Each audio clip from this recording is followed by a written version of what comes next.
Hey guys, this is Retro Game Hacks, welcoming you back once again to this Monologue challenge on Pokemon Red.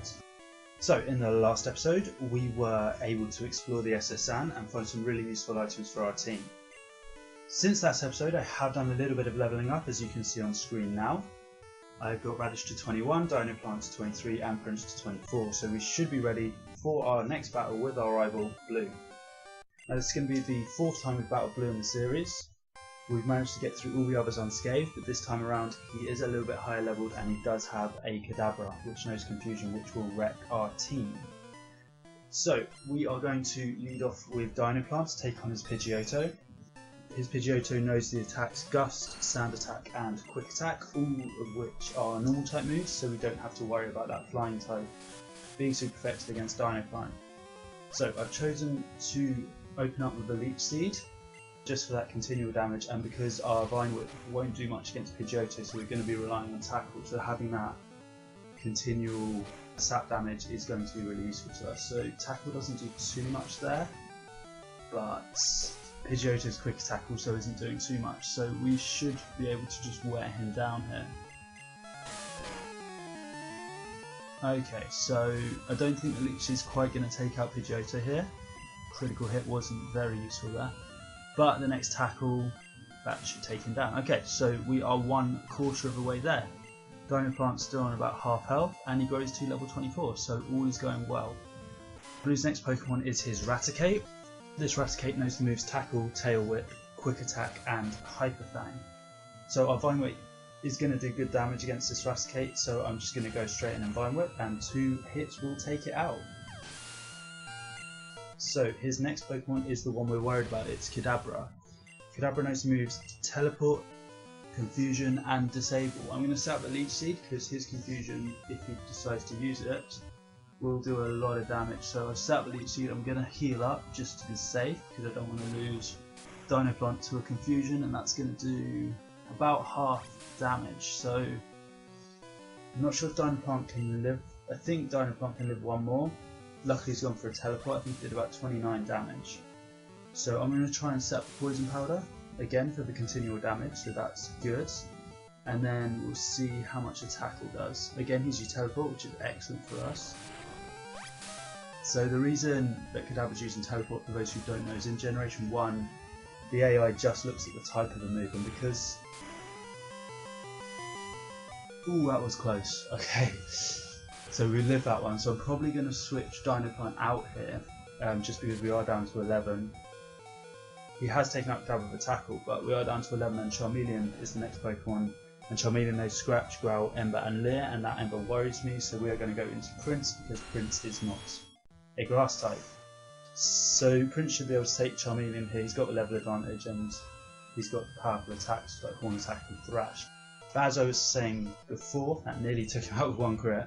The reason Kadabra was using Teleport in that battle is because Teleport is a Psychic type move, and even though it's non-damaging, the AI will just go on the type, so there's an even chance it will go for Confusion or go for Teleport, because they are both Psychic type, and in the AI's mind they are super effective. So we were able to beat Blue there fairly easily, and he's going to tell us about the Cut Master on board, who is sick and will hopefully give us the HM move Cut, which we need to get into the Million Gem. So for health reasons I'm just going to chuck Radish up top just in case we happen to need to battle. I don't think we will before healing, but you never know. So we're going to speak to the Cut Master here.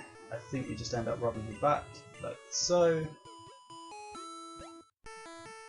and that magically makes him feel better, and he gives us the HM01, which is going to be for Cut, which I'm not going to teach to one of our main guys because its power isn't all that great. I think it's a base 50 move, but we do have certainly our second oddish Petal and also Buzz there can learn it. So I'm going to teach it to Buzz because I don't want to, because if we do get a new Pokemon I'm probably going to go with Petal to have Radish as an oddish on our team.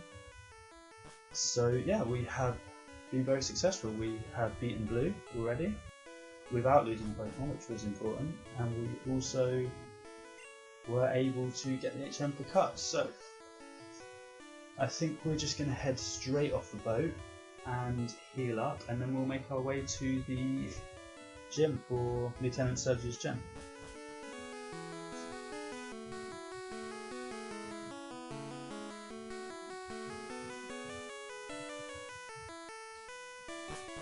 Okay, so the SSN, as soon as you get cut from the cut master and leave the SSN will leave for the rest of the game, and you won't be able to get back even with your SS ticket. The guard will tell you the boat's already departed. So the SSN has now disappeared for the rest of the game, but we did get everything we needed off it. I beat most of the trainers off screen, and we were able to beat our rival and get cut, so we don't need to go back. There were rumours when I was younger, certainly, that if you did a certain specific set of events, you would get the boat back, and it would then take you to another region, which was then changed to Johto once the Gold games came out, because that happened in the Pokemon Gold.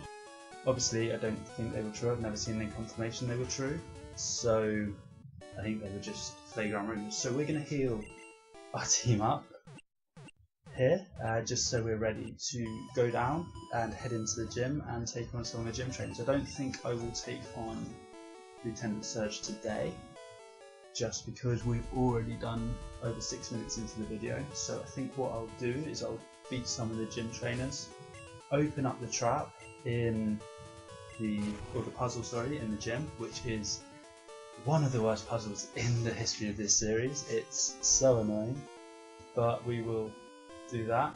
Hopefully it won't take too long, and then we will end the episode there. So first battle here is going to be against a Sailor. He has 2 Pokemon, first of which is a Pikachu. I believe I put Radish up top, which I did. Radish is level 21. As some of you will know, at 21 Oddish should evolve into Gloom. However, Radish leveled up off screen, and I wanted to do the evolution off screen, so I actually just held that back a level. So I don't think we're too far off, so we'll see how we get on against Pikachu. I don't think Radish is going to be able to beat it on its own, so I'm not sure we'll get enough experience to do it, but certainly in the next episode I'm going to try and get Radish up to level 22 so that we can get ourselves a Gloom, because once Radish evolves into Gloom, he should be a lot more useful to us, because these absorbs are not hitting particularly hard. So I'm gonna probably switch out now, just because Radish is struggling a bit health wise, and I'm gonna chuck Prince in, because Prince has the ground type and all of Pikachu's electric moves won't actually do anything to them. So looking at our team, we are pretty well matched up for this gym. So we have obviously Radish, who is part grass type, so will resist the electric attacks. Dinoplant, sorry, I couldn't remember the nickname. Dinoplant is also part grass type, so he gets the resistance as well. And then we have Prince here, who is part ground type, so will not take any damage at all, while the other two are not very, electric attacks are not very effective against the other two. They don't affect Prince at all.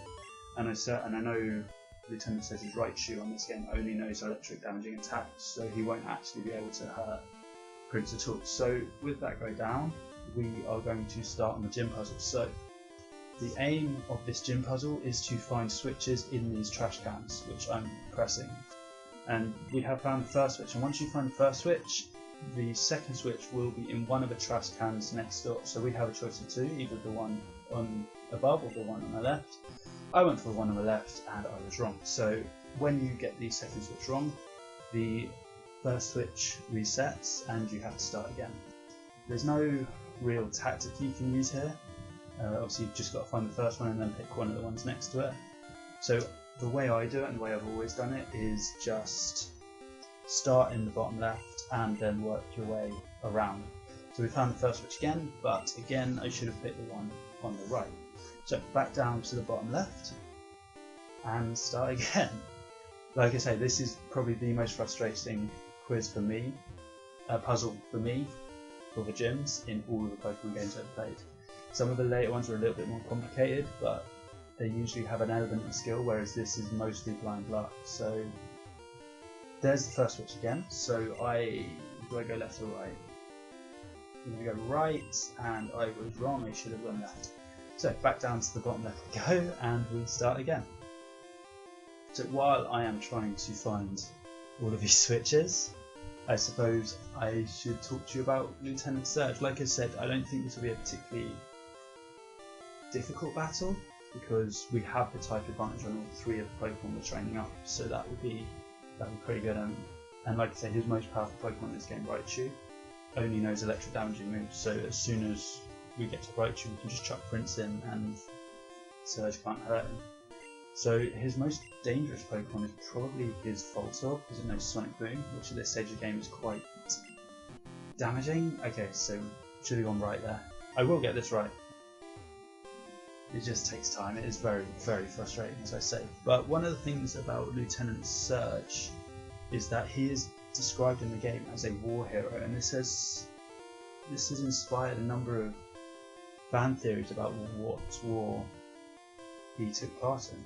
So one of the ones I like is the Great Pokemon War theory. I'm not going to go into too much detail unless this puzzle takes too much longer. But what I will do is I'll put a link in the top right card. Oh my god. Okay, back bottom left, let's start again. So I'll put a link in the top right to a video explaining Pokemon War theory and what it is and why it explains the lack of adult males of fighting age in the Pokemon universe. It's quite an interesting theory. I certainly enjoyed it when I watched it for the first time. And guys, if you wanted me to do some of these Pokemon theories, if you wanted me to do any theory videos, let me know down in the comments and I'd be happy to do them. But for now, I'm just going to leave. I've left the link in the top right, so if you guys want to check it out after watching this video, please feel free to. I certainly recommend it. Some of the fan theories surrounding this series are really very interesting and really very detailed. So we are still looking for this switch. We've been looking for about 4 minutes now. It's taking a long time, so hopefully we'll get this. Okay, so it's going to be the last one I checked in the top left. There it is, and we're going to check the one on the right. Please be here. There we go, we found the second one. That took forever. So we have unlocked Lieutenant Surge's area, and next time we will take him on and hopefully beat him. Thanks for watching, guys. See you in the next one.